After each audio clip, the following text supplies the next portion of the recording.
Good morning, dear students. Class Plus 1, Section 8, Chapter 5. The Earth is Not Ours, written by Kofi Annan. This is the daily slide by Department of School Education, Punjab, India. Dear students, we have already discussed the summary of the chapter. Today we will discuss the short question answers of the chapter. First question is, what is the meaning of globalization? ਵਿਸ਼ਵੀਕਰਨ ਦਾ ਕੀ ਭਾਵ ਹੈ?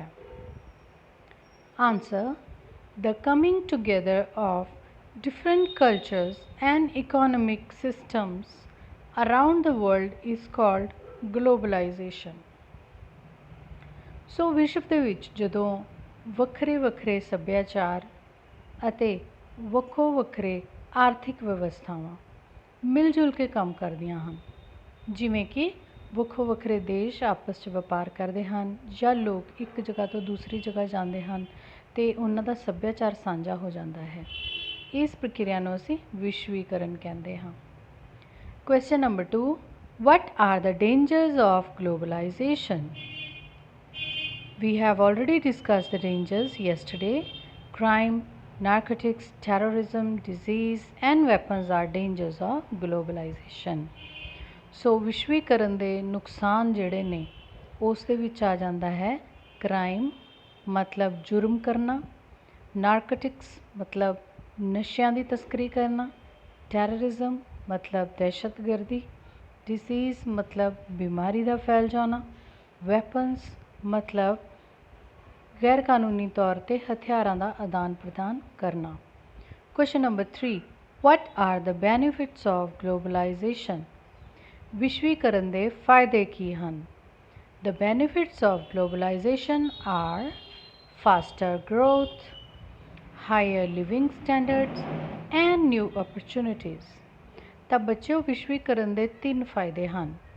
ਇੱਕ ਤਾਂ ਤੇਜ਼ੀ ਨਾਲ ਵਾਧਾ ਕਰ ਸਕਦੇ ਹਾਂ ਅਸੀਂ, ਕਿਉਂਕਿ ਸਾਡਾ ਵਪਾਰ ਇੰਨੀ ਦੂਰ ਦੂਰ ਤੱਕ ਫੈਲ ਜਾਂਦਾ ਹੈ, ਵੱਖ ਵੱਖ ਦੇਸ਼ਾਂ ਤੱਕ। ਇਸ ਦੇ ਨਾਲ ਜਦੋਂ ਸਾਡੇ ਕੋਲ ਧਨ ਆਉਂਦਾ ਹੈ ਤਾਂ ਸਾਡੇ ਰਹਿਣ ਸਹਿਣ ਦਾ ਪੱਧਰ ਉੱਚਾ ਹੋ ਜਾਂਦਾ ਹੈ। ਅਤੇ ਤੀਸਰਾ ਫਾਇਦਾ ਹੈ ਸਾਨੂੰ ਨਵੇਂ ਮੌਕੇ ਮਿਲਦੇ ਹਨ। Question number 4, what is the overarching challenge of our times? The overarching challenge of our times is to make globalization mean more than bigger markets. ਤਾਂ ਸਭ ਤੋਂ ਵੱਡੀ ਚੁਣੌਤੀ ਕੀ ਹੈ ਸਾਨੂੰ ਅੱਜ ਦੇ ਸਮੇਂ ਦੇ ਵਿੱਚ? ਸਭ ਤੋਂ ਵੱਡੀ ਚੁਣੌਤੀ ਅੱਜ ਦੇ ਸਮੇਂ ਦੇ ਵਿੱਚ ਇਹ ਹੈ ਕਿ ਵਿਸ਼ਵੀਕਰਨ ਦੇ ਚੱਲਦੇ ਜਿਹੜੇ ਬਾਜ਼ਾਰ ਹੋ ਗਏ ਨੇ ਉਹ ਵਿਸ਼ਵ ਪੱਧਰ ਦੇ ਹੋ ਗਏ ਨੇ। ਉਸ ਦੇ ਨਾਲ ਸਾਨੂੰ ਇੱਕ ਪ੍ਰਤੀਸਪਰਧਾ, ਇੱਕ ਕੰਪੀਟੀਸ਼ਨ 'ਚੋਂ ਗੁਜ਼ਰਨਾ ਪੈਂਦਾ ਹੈ ਅਤੇ ਉੱਥੇ ਉਹੀ ਇਨਸਾਨ ਜਾਂ ਉਹੀ ਕੰਪਨੀ ਸਰਵਾਈਵ ਕਰੂਗੀ ਜਿਸ ਦੇ ਅੰਦਰ ਕੁਝ ਵੱਖਰਾ ਅਤੇ ਖਾਸ ਹੋਊਗਾ। Question number 5, what fundamental freedoms does the author talk about? Answer: the author talks about freedom from want, freedom from fear and freedom of future generations to sustain their life on the earth. ਤਾਂ ਕਿਹੜੀਆਂ ਤਰ੍ਹਾਂ ਦੀਆਂ ਆਜ਼ਾਦੀਆਂ ਬਾਰੇ ਸਾਡੇ ਲੇਖਕ ਗੱਲ ਕਰਦੇ ਨੇ? ਕੋਫੀ ਅਨਾਨ ਜੀ ਨੇ ਕਿਹਾ ਕਿ ਇਨਸਾਨ ਨੂੰ ਇਸ ਚੀਜ਼ ਤੋਂ ਆਜ਼ਾਦੀ ਚਾਹੀਦੀ ਹੈ। ਕਿਹੜੀ ਚੀਜ਼ ਤੋਂ? ਤਾਂ ਲੇਖਕ ਕਹਿੰਦਾ ਹੈ ਸਭ ਤੋਂ ਪਹਿਲੀ ਆਜ਼ਾਦੀ ਲੋਕਾਂ ਨੂੰ ਕਿਸ ਚੀਜ਼ ਤੋਂ ਚਾਹੀਦੀ ਹੈ? ਜ਼ਰੂਰਤਾਂ ਤੋਂ। ਉਹਨਾਂ ਦੀਆਂ ਮੁੱਢਲੀਆਂ ਜ਼ਰੂਰਤਾਂ ਪੂਰੀਆਂ ਹੋਣ, ਉਹ ਆਜ਼ਾਦ ਮਹਿਸੂਸ ਕਰਨ। ਦੂਸਰੀ ਉਹਨਾਂ ਨੂੰ ਆਜ਼ਾਦੀ ਚਾਹੀਦੀ ਹੈ ਫੀਅਰ ਤੋਂ, ਮਤਲਬ ਡਰ ਤੋਂ। ਕਿਸੇ ਵੀ ਤਰ੍ਹਾਂ ਦਾ ਡਰ ਲੋਕਾਂ ਦੇ ਸਿਰ 'ਤੇ ਨਾ ਹੋਵੇ ਅਤੇ ਉਹ ਆਰਾਮ ਨਾਲ ਜੀ ਸਕਣ। ਤੀਸਰੀ ਆਜ਼ਾਦੀ ਹੈ ਇਸ ਗੱਲ ਦੀ ਚਿੰਤਾ ਤੋਂ ਆਜ਼ਾਦੀ ਕਿ ਭਵਿੱਖ ਵਿੱਚ ਆਉਣ ਵਾਲੀਆਂ ਸਾਡੀਆਂ ਪੀੜ੍ਹੀਆਂ ਧਰਤੀ 'ਤੇ ਕਿਵੇਂ ਰਹਿਣਗੀਆਂ। ਇਹ ਆਜ਼ਾਦੀ ਸਾਨੂੰ ਤਾਂ ਮਿਲ ਸਕਦੀ ਹੈ ਜੇ ਅਸੀਂ ਅੱਜ ਧਰਤੀ ਦੀ ਸਾਂਭ ਸੰਭਾਲ ਕਰਾਂਗੇ। Question number 6, why can't we say that human beings are not yet free and equal? Answer: it is because over 1 billion of them survive on less than $1 a day and live without safe drinking water and sanitary conditions. ਤਾਂ ਪ੍ਰਸ਼ਨ ਹੈ ਕਿ ਅਸੀਂ ਕਿਵੇਂ ਕਹਿ ਸਕਦੇ ਹਾਂ ਕਿ ਹਜੇ ਵੀ ਕਈ ਲੋਕ ਇਹਨਾਂ ਸਭ ਚੀਜ਼ਾਂ ਤੋਂ ਆਜ਼ਾਦ ਨਹੀਂ ਹਨ ਜਾਂ ਉਹਨਾਂ ਨੂੰ ਬਰਾਬਰੀ ਦਾ ਦਰਜਾ ਨਹੀਂ ਮਿਲਿਆ। ਇਸ ਦਾ ਜਵਾਬ ਹੈ ਕਿ ਹਾਲੇ ਵੀ 1 ਬਿਲੀਅਨ ਤੋਂ ਜ਼ਿਆਦਾ ਲੋਕ ਆਪਣੇ ਜ਼ਿੰਦਾ ਰਹਿਣ ਲਈ ਹਰ ਰੋਜ਼ ਸੰਘਰਸ਼ ਕਰ ਰਹੇ ਹਨ। ਉਹਨਾਂ ਨੂੰ ਜ਼ਿੰਦਾ ਰਹਿਣ ਲਈ ਪੂਰੇ ਦਿਨ ਵਿੱਚ $1 ਵੀ ਨਸੀਬ ਨਹੀਂ ਹੁੰਦਾ। ਨਾ ਹੀ ਉਹਨਾਂ ਨੂੰ ਸਾਫ਼ ਸੁਥਰਾ ਪੀਣ ਦਾ ਪਾਣੀ ਮਿਲਦਾ ਹੈ ਅਤੇ ਨਾ ਹੀ ਸੈਨੀਟਰੀ ਜਿਹੜੇ ਹਾਲਾਤ ਨੇ ਉਹਨਾਂ ਦੇ ਉਹ ਸਹੀ ਨੇ। Question number 7. What does the author say about internal wars? Internal wars have claimed more than 5 million lives and many more have been driven from their homes. ਤਾਂ ਘਰੇਲੂ ਯੁੱਧਾਂ ਬਾਰੇ, ਜੋ ਕਿਸੇ ਦੇਸ਼ ਦੇ ਅੰਦਰੂਨੀ ਤੌਰ 'ਤੇ ਯੁੱਧ ਹੁੰਦੇ ਆ, ਉਹਨਾਂ ਬਾਰੇ ਲੇਖਕ ਕੀ ਕਹਿੰਦਾ? ਘਰੇਲੂ ਯੁੱਧਾਂ ਬਾਰੇ ਲੇਖਕ ਨੇ ਇਹ ਦਾਅਵਾ ਕੀਤਾ ਹੈ ਕਿ ਘੱਟੋ ਘੱਟ 5 ਮਿਲੀਅਨ ਜ਼ਿੰਦਗੀਆਂ ਇਸ ਦੀ ਕੁਰਬਾਨ ਚੜ੍ਹ ਗਈਆਂ ਔਰ ਬਹੁਤ ਸਾਰੇ ਲੋਕ ਜਿਹੜੇ ਨੇ ਘਰੋਂ ਬੇਘਰ ਹੋ ਗਏ। Question number 8. Where do most conflicts happen and why? Answer. Most conflicts happen in poor countries because they are badly governed. ਤਾਂ ਪ੍ਰਸ਼ਨ 'ਚ ਪੁੱਛਿਆ ਜਾ ਰਿਹਾ ਕਿ ਜ਼ਿਆਦਾਤਰ ਇਹ ਝਗੜੇ ਝਮੇਲੇ ਕਿੱਥੇ ਹੁੰਦੇ ਹਨ ਅਤੇ ਕਿਉਂ? ਜ਼ਿਆਦਾਤਰ ਕਨਫਲਿਕਟ ਜਾਂ ਝਗੜੇ ਗਰੀਬ ਦੇਸ਼ਾਂ ਵਿੱਚ ਹੁੰਦੇ ਹਨ। ਕਿਉਂ? ਕਿਉਂਕਿ ਉੱਥੇ ਵਧੀਆ ਸਰਕਾਰਾਂ ਨਹੀਂ ਹੁੰਦੀਆਂ। Question number 9. What is the best way to prevent conflicts? Answer. To prevent such conflicts, a new political system should be promoted in which all groups are fairly represented. ਤਾਂ ਇਹਨਾਂ ਝਗੜਿਆਂ ਨੂੰ, ਕਿਸੇ ਵੀ ਦੇਸ਼ ਦੇ ਅੰਦਰੂਨੀ ਝਗੜਿਆਂ ਨੂੰ ਕਿਵੇਂ ਰੋਕਿਆ ਜਾ ਸਕਦਾ ਹੈ? ਇਸ ਦਾ ਸਭ ਤੋਂ ਵਧੀਆ ਤਰੀਕਾ ਕੀ ਹੈ? ਤਾਂ ਕਿਸੇ ਵੀ ਦੇਸ਼ ਦੇ ਅੰਦਰੂਨੀ ਝਗੜਿਆਂ ਨੂੰ ਰੋਕਣ ਦਾ ਸਭ ਤੋਂ ਵਧੀਆ ਤਰੀਕਾ ਹੈ ਕਿ ਅਸੀਂ ਉੱਥੋਂ ਦੇ ਰਾਜਨੀਤਿਕ ਸਿਸਟਮ ਨੂੰ ਜਿਹੜਾ ਹੈ ਉਹ ਵਧੀਆ ਬਣਾਈਏ।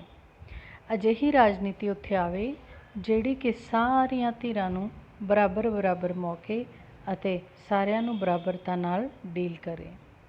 Question number 10. What is the third fundamental freedom?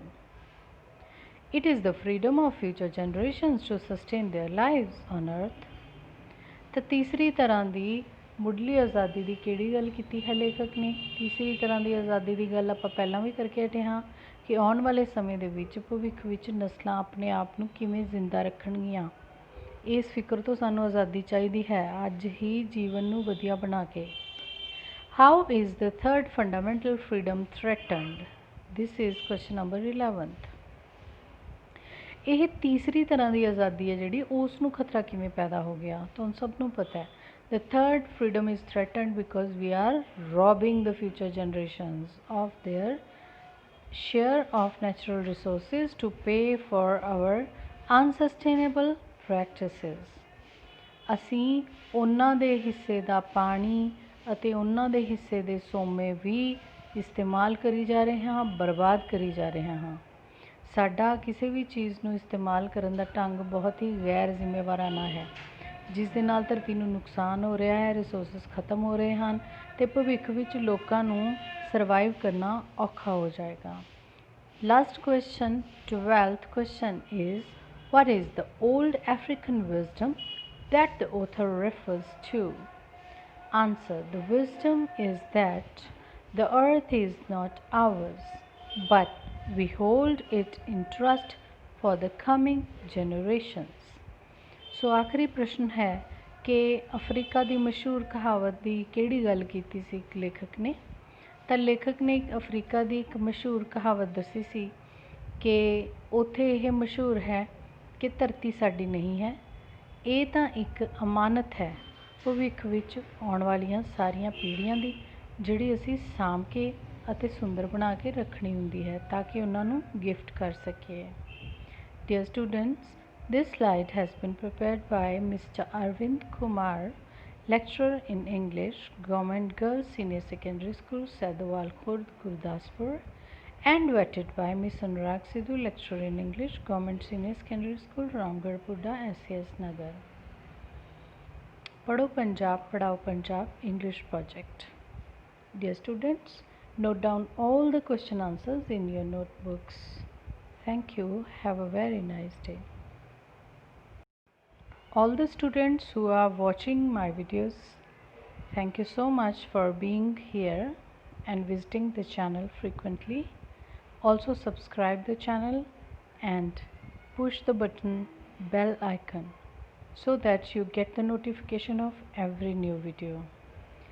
Keep on watching, liking, sharing. Thank you.